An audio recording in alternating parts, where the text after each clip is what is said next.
CM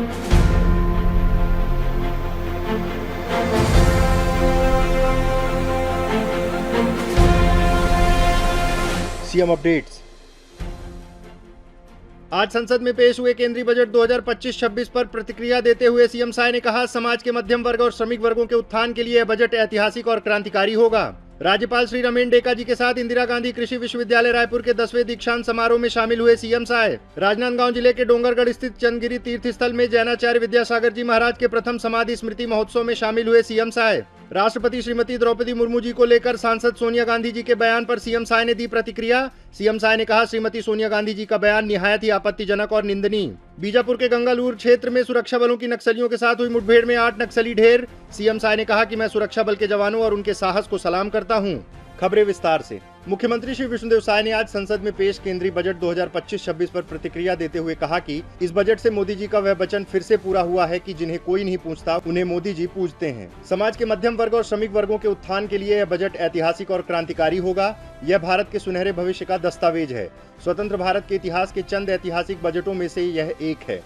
Shri Sai ने कहा कि जो प्रावधान इस बजट में किए गए हैं वो केवल प्रधानमंत्री श्री नरेंद्र मोदी जी ही कर सकते हैं। इस बजट ने सिद्ध कर दिया है कि आने वाला समय भारत का है और भारत का स्वर्णिम युवा युग शुरू हो गया है। भारत अब विश्व का नेतृत्व करेगा, यह तय हो गया है। आयकर की सीमा को बढ़ा के 12 लाख कर दिया गया है।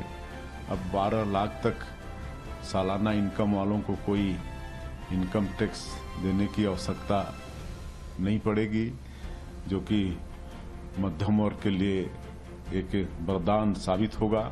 अब जो 1 लाख तक मासिक सैलरी पाते हैं उनको भी कोई इनकम टैक्स देना नहीं पड़ेगा। और ये बजट जो 2047 तक विकसित भारत की कल्पना माननीय प्रधानमंत्री जी ने किया है उसको पूरा करने का ये बुनियाद होगा।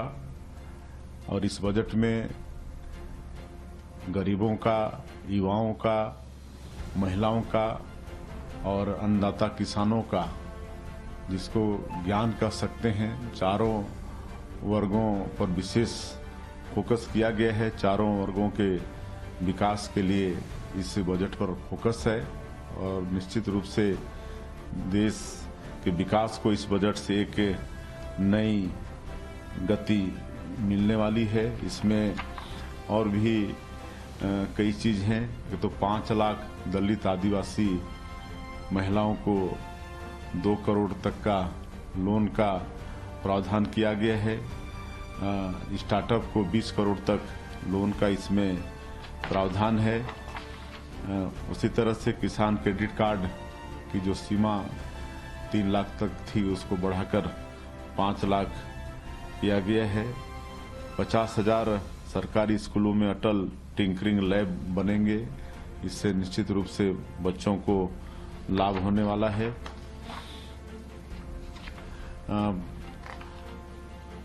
कैंसर जैसे आम बीमारी जो हो गई है उसके लिए कैंसर सेंटर, इसी साल 2000 कैंसर सेंटर खोलने का प्रावधान बजट में किया गया है। मेडिकल कॉलेज में आने वाले समय में 10,000 सीट बढ़ाई जाएगी, जिससे निश्चित रूप से देश को ज्यादा डॉक्टर मिलेंगे।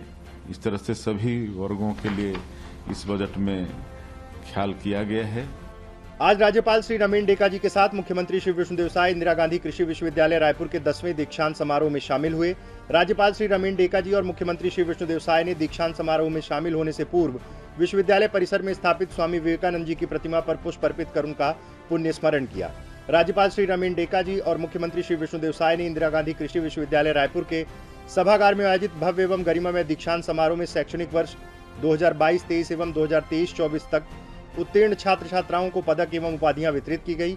मेधावी विद्यार्थियों को 16 स्वर्ण, 18 रजत व 4 कांस्य पदक प्रदान किए गए। साथ ही लगभग 4200 विद्यार्थियों को ग्रेजुएशन, पोस्ट ग्रेजुएशन और पीएचडी की उपाधि प्रदान की गई। सीएम साय ने उपाधि और पदक प्राप्त करने वाले सभी विद्यार्थियों को बधाई दी।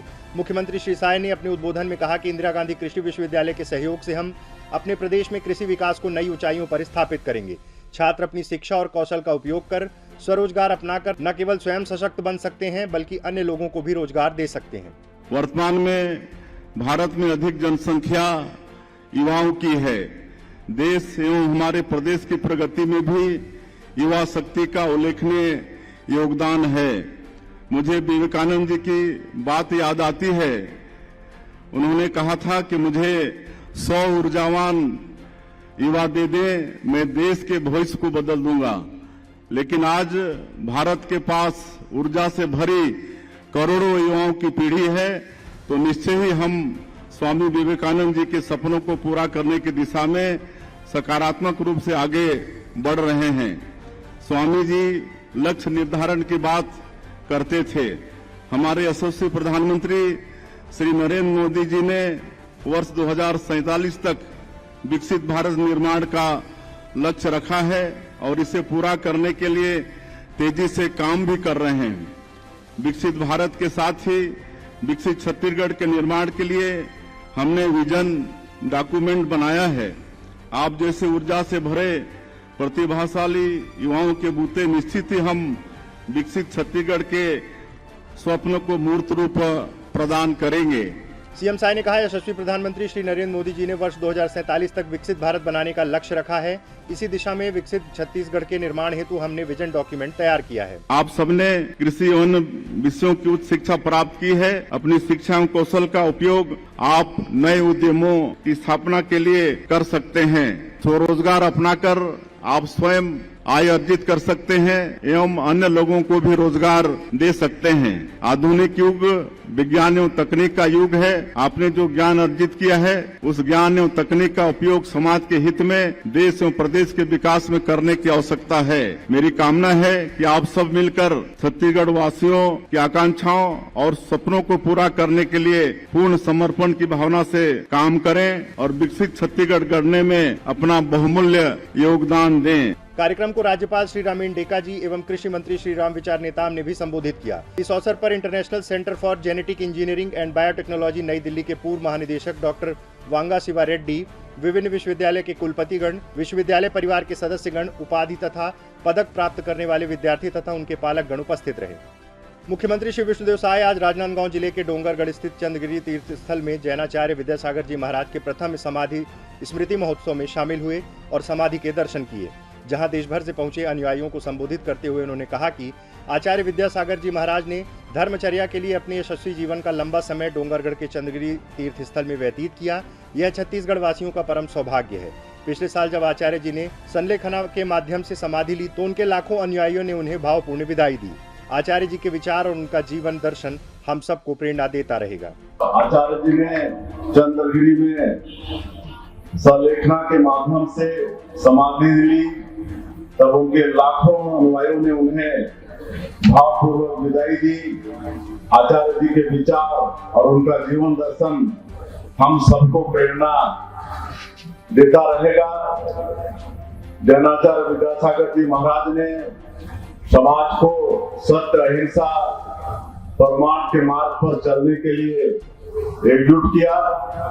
महाराज जी का जीवन सर्वजन के लिए अनुकरणीय है।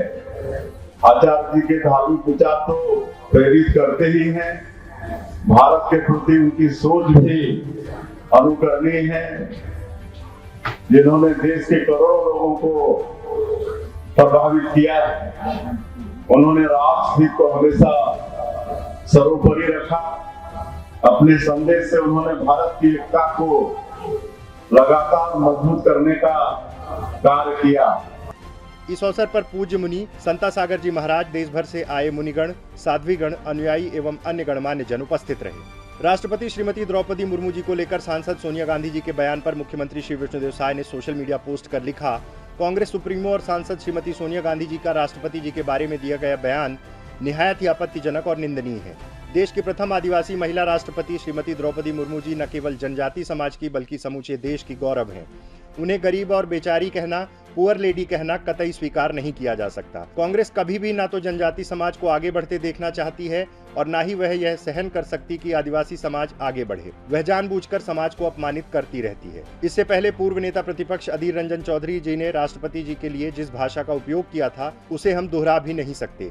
पहले तो कांग्रेस ने श्रीमती द्रौपदी मुर्मू जी को हराने में जी जान लगा दिया था, जब फिर भी जीत गई तो बौखलाहट में लगातार राष्ट्रपति जी को अपमानित करने का काम करती है कांग्रेस। इसे समूचा देश, विशेषकर आदिवासी समाज कभी भी ना तो भूलेगा और ना ही माफ करेगा।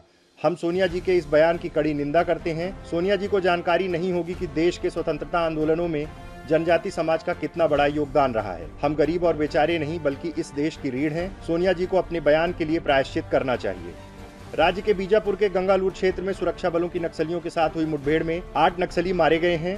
मुख्यमंत्री श्री विष्णुदेव साय ने सुरक्षा बल के जवानों को मिली बड़ी सफलता पर बधाई देते हुए कहा कि मैं सुरक्षा बल के जवानों और उनके साहस को सलाम करता हूं। बीजापुर जिले के गंगालूर में नक्सलियों के साथ मुठभेड़ में नक्सलियों के 8 शव बरामद हुए हैं। ये हमारे सुरक्षा बल के जवानों की एक बड़ी सफलता है। मैं उनके साहस को सलाम करता हूं और हमारे सुरक्षा बल के जवान उत्साह के साथ लड़ाई लड़ रहे हैं और हमारे देश के यशस्वी प्रधानमंत्री श्री नरेंद्र मोदी जी और गृह मंत्री श्री अमित शाह जी का जो संकल्प है 31 मार्च 2026 तक इस देश से नक्सलवाद को समाप्त करने का, निश्चित रूप से नक्सलवाद समाप्त होकर रहेगा। नक्सलवाद अपनी अंतिम सांसें ले रहा है। सीएम अपडेट्स में आज के लिए इतना ही। कल फिर मिलेंगे नए अपडेट्स के साथ। जय हिंद, जय छत्तीसगढ़।